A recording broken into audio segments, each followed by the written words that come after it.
It's 2580 BC. Some absolute madman named Khufu looks at a flat desert and says, you know what this needs?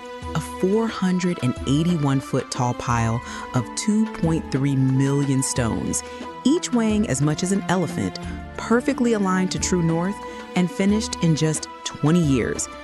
And then he actually does it. But how? How did a bunch of humans in linen skirts, armed with nothing but copper tools, wooden sleds, and sheer stubbornness, build what would become the most iconic structure of the ancient world? A dynasty of builders. Khufu wasn't just any pharaoh. He was 4th dynasty royalty, son of Sneferu, the pyramid master, who spent decades experimenting with massive tombs. Sneferu built 3 pyramids: the Maiden Pyramid, which partially collapsed, the Bent Pyramid, which abruptly changed angle halfway through, and the Red Pyramid, the first successful true pyramid. Khufu thought, amateur hour, hold my beer. His goal? Outshine every pharaoh before and after forever. Location, location, location. The Giza Plateau was chosen with care. High ground offered stability, solid bedrock prevented future collapse, and proximity to the Nile meant stone could be transported by river. And alignment?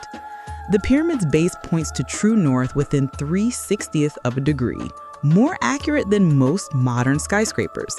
Ancient Egyptian surveyors likely combined star observations with water channels acting as natural levels. Think of it as celestial GPS plus obsessive precision. Hollywood versus reality. Forget the whipped slave myth.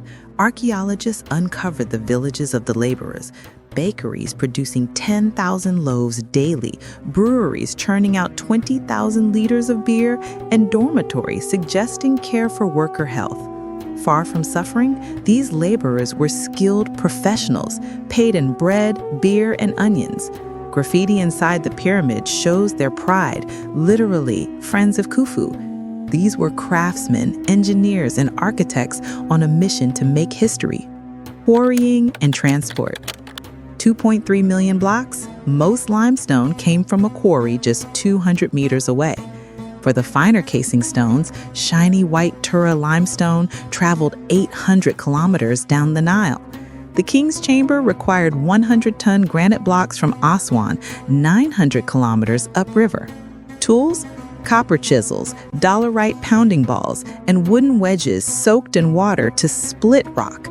Picture Stone Age jackhammers. Precision engineering. The base level?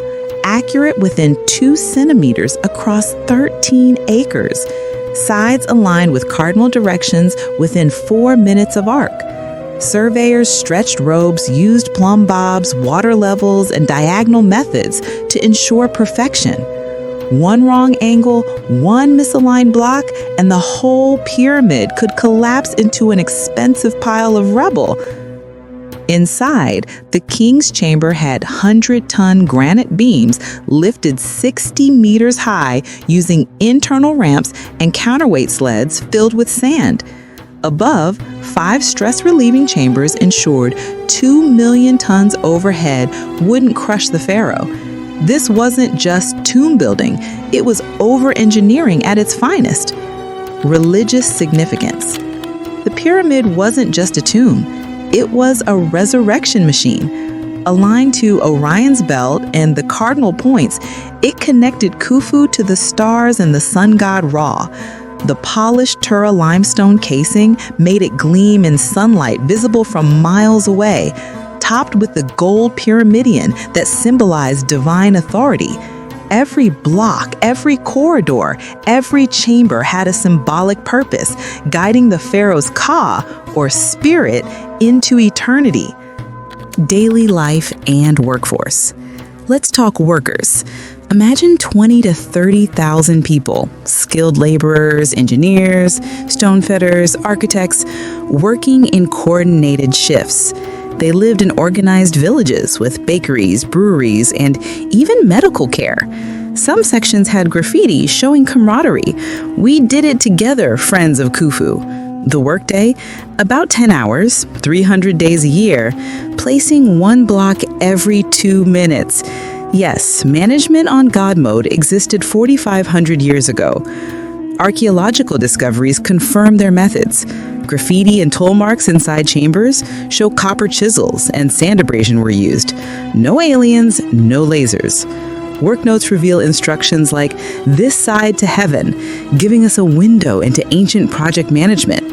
Cosmic ray scans now hint at internal ramps, a hidden solution for lifting massive stones. Engineering theories. How did they actually move 80-ton blocks? Likely a combination. Spiral ramps around the pyramid's exterior for general ascent, internal ramps for precision, sleds on wet sand for friction reduction, and levers plus counterweights for final placement. The logistics alone are mind-boggling. Imagine coordinating thousands of people, moving millions of tons of rock, and keeping everything aligned with cosmic precision.